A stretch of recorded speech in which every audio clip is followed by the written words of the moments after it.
நிறுத்தல் குறிகள் வந்து நியூ சிலபஸில் கொடுத்துருக்காங்க. அதை பார்க்கலாம். ஒரு செயலு உரைநடைய படிக்கும்போது பொருள் தெளிவாக புரியவும், அது உணர்ச்சிகளை வந்து வெளிப்படுத்துறதுக்காகவும் தான் என்ன பண்ணுறாங்க, நிறுத்தல் குறி பயன்படுத்துகிறாங்க. முற்றுப்புள்ளி அப்படின்னா ஒரு தொடர் வந்து முற்று பெற்றுச்சு, முழுமையாக வந்து முடிஞ்சிருச்சு. இப்போ வந்து கண்ணன் பள்ளிக்கு சென்றான், நான் வந்து பள்ளிக்கு போயிட்டான் அப்படின்றது முடிவடைதை தான் என்ன சொல்லியிருக்காங்க, முற்றுப்புள்ளி. காற்புள்ளி அப்படின்னா பல பொருட்கள் வந்து தொடர்ந்து செல்லும்போது ஒன்றின் பின் காற்புள்ளி இடுதல் வேண்டும். அதாவது மா, பலா, வாழை, முக்கணிகள் அப்படின்றத குறிக்கிறதுக்கு என்ன பண்ணுவோம், கமா போடுவோம்.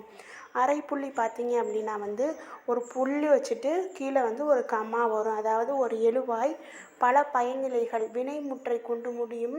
ஒவ்வொரு பயனிலைக்கு பின்னாடி என்ன பண்ணணும் அப்படின்னா வந்து இந்த அரைப்புள்ளி இடுதல் வேண்டும் அப்படின்னு சொல்கிறாங்க.